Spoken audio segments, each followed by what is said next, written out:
Murakaza neza nimba ufunguye iki kiganiro. Njye mwumva ndi Oliver Regrada Bossman, gutegurira ndetse akanakugezaho ibi biganiro n'izi filime zose wumva mu Kinyarwanda. Murakaza neza. Kuko benshi mwagiye mubinsaba muri comment ndetse benshi bakanyura kuri nimero yanjye mba nabahaye mu mafilme, banyandikira bavuga ngo kureba filime ntago bihagije gusa, dukeneye kuba twamenya byinshi byimbitse ku bakinnyi ba filime bizo filime tureba, ndetse tukabamenya neza, tukamenya n'impamvu ko filime iba yakinwe. Nibwo naje kubitekerezaho nza kuba nashyiraho uru rubuga duhuriyeho bise Oliver Regra, aribwo muzajya mubona amakuru menshi y'ibyamamare mukunze mwamenye. Kuzi subscribe gusa bihagije. Uno munsi turibuze ko twaganira kuri Bell Orkatai, benshi mwamenye cyane nka Firat Ayaz muri filime nka Broken Heart. Uyu ni umukinnyi w'umunyaturukiya, si n'umukinnyi w'amafilime gusa, ahubwo ni n'umumodo benshi bita ngo ni abafashioniste. Bana nanjye ukore na subscribe kuri Oliver Regra. Njye mwumva ndi Oliver Regra da Bossman nanone.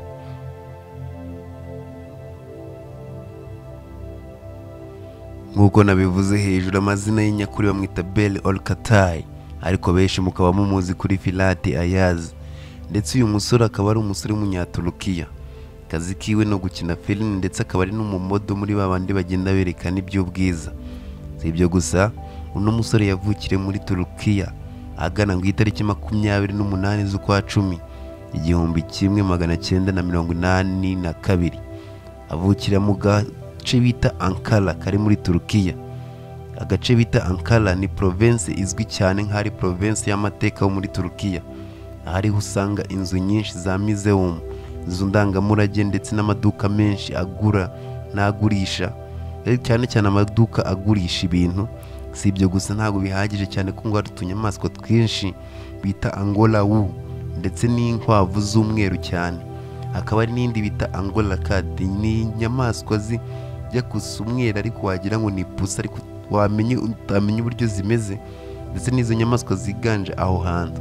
Ndetse uwo musore niho yabashije kuba yavukira ku myaka ye 40, uyujuje imyaka 40 Firat Ayaz.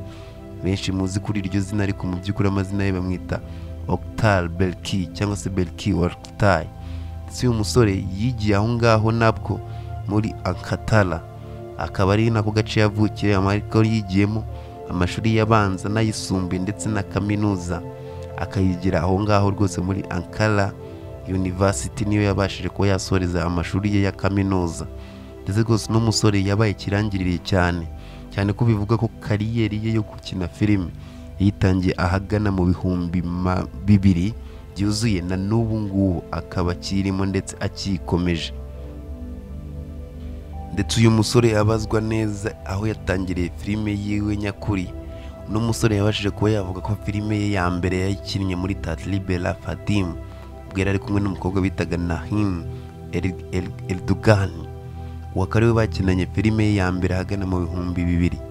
Ndetse nk'uko mubizi, buri musitari wese agira ubuzima bwihariye babamo, ubuzima bw'imibanire, ubuzima bwo kugira abagore, ubuzima bwo kugira abana, ibintu nk'ibyo ngibyo.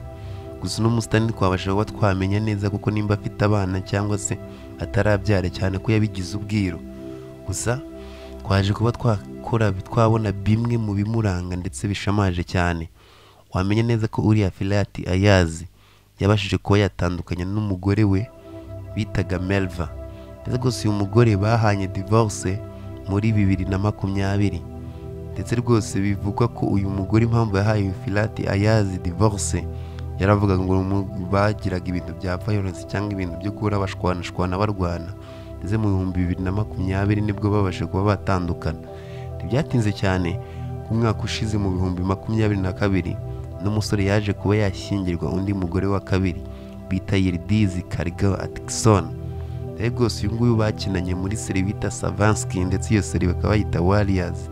Bikunze nkabaza nayo nahita nyikurikizaho nyuma ya Broken Heart. Ndetse rwose uwo mugore bashyingiwe amuvanye mu iyo filime bakinanaga. Ndetse nkwibutsa neza, iri zina rye Yildiz, nimba mubizi neza, rikaba risobanura ngo ni inyenyeri.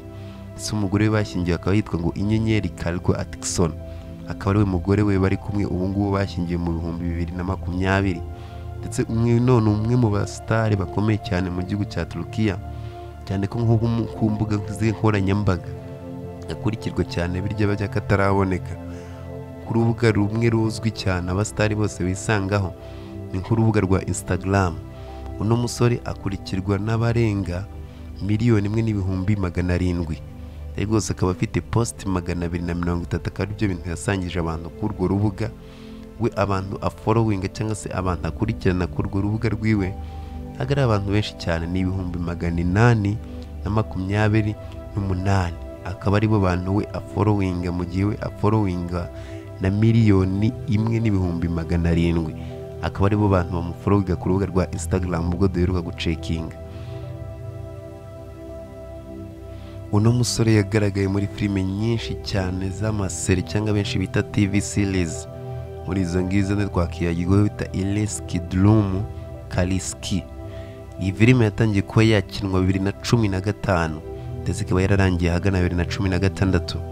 Si iyo gusa, akaba ari n'indi bita Warrior bise Savanski. Rwose akaba ari filime yatangiye 2017 gusa igihe yarangiriye nticyatangajwe neza cyane ko ari filime ndende cyane, bikunze ariyo twazakurikizaho. Ni filime ya gisirikare ndetse akaba yararimo nka main actor. Rwose indi yakurikiyeho ndetse na rimwe ubu ngubu ni Broken Heart, ariyo murimo murakurikirana, yatangiye 2022. Rwose iri yarangiye 2023 kuko filime yo yararangiye. Ndetse uno musore si ibyo gusa, hari n'ibihembo byinshi yagiye aca uduhigo twinshi twataraboneka, ndetse agahabwa ibihembo bitewe n'uburyo yitwaraga neza n'uburyo yari akunzwe muri sosiyete na rubanda nyamwinshi aho muri Turukiya ndetse no ku isi hose.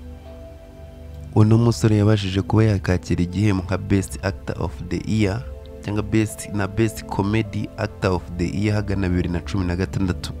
Ndetse byabaye kari igikombe gitangwa na Yeditepe University of the Lake Award yaho muri Turukiya. Si ibyo gusa cyane ko yaje kuba yabona n'ikindi gikombe bita Best Romantic and Comedy TV Actor.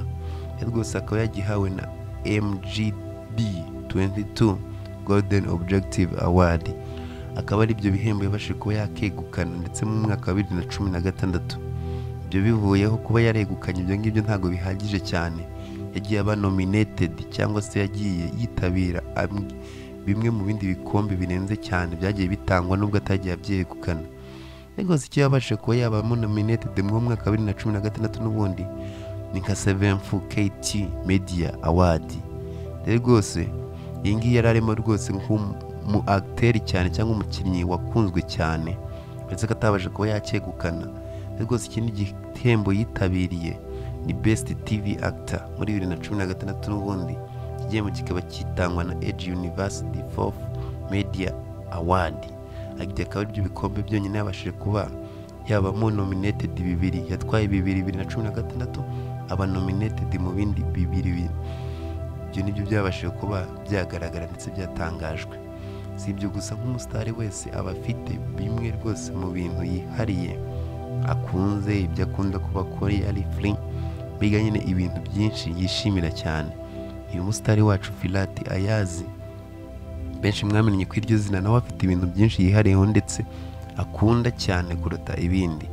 Ibyo ngibyo bintu yihariyeho akunda cyane, ikintu cya mbere umusitari cyane akunda cyane wo muri filime, ukina filime udakinira muri aho Turukiya, hanze ya Turukiya, umusore yiyumvamo bamwita Brad Pitt. Niwe musitari akunda cyane, buriya akunda Brad Pitt cyane, wakinnye filime nyinshi cyane. Rwose si uwo gusa, mu basitari b'abagore umusitari w'umugore akunda cyane bamwita Charlize Theron ndetse n'undi bita Jennifer Aniston. Abo ni bo basitari b'abagore akunda. Rwose filime akunda cyane, akunda Avenger Endgame. Filime ni filime yamenyekanye cyane ndetse yasohotse muri 2019. Rwose ikintu akunda kunywa cyane, akunda kuba yanywa ji, ndetse ji zikoze mu myembe cyangwa se fresh mango juice. Rwose si ibyo gusa, inyamaswa akunda inyamaswa ntoya tuzivuze wumvamo amapusi, imbwa, ariko cyane cyane agakunda inyamaswa bise imbwa cyane. Si urubuga akunda kuba yakoresha mu mbuga nkoranyambaga. Rwose akunda kuba yakoresha urubuga rwa YouTube, bakunda YouTube cyane biryo by'akataraboneka. ariko ahantu akunda kuba yajya gusohokera, ariko ahantu akunda gusohokera cyane ni muri Paris cyangwa se mu Bufaransa. Yafite agahe wakunda kuvuga ngo ndashaka gusohoka, we asohokera Paris. Ndakeka ari ibyo byinshi wamenya ko uyu musitari wacu wise Firat Ayaz. Nimba ukeneye ko hari ikindi twazavugaho byandike muri komenti. Nimba inyunganizi ushaka gutanga inyunganizi cyangwa ushaka hari icyo twongeraho nabyo ubyandike muri komenti. Kora like, share ndetse na subscribe. Mwakoze igihe mwumvaga ari Oliver Regrada Bossman himself. Ciao ciao.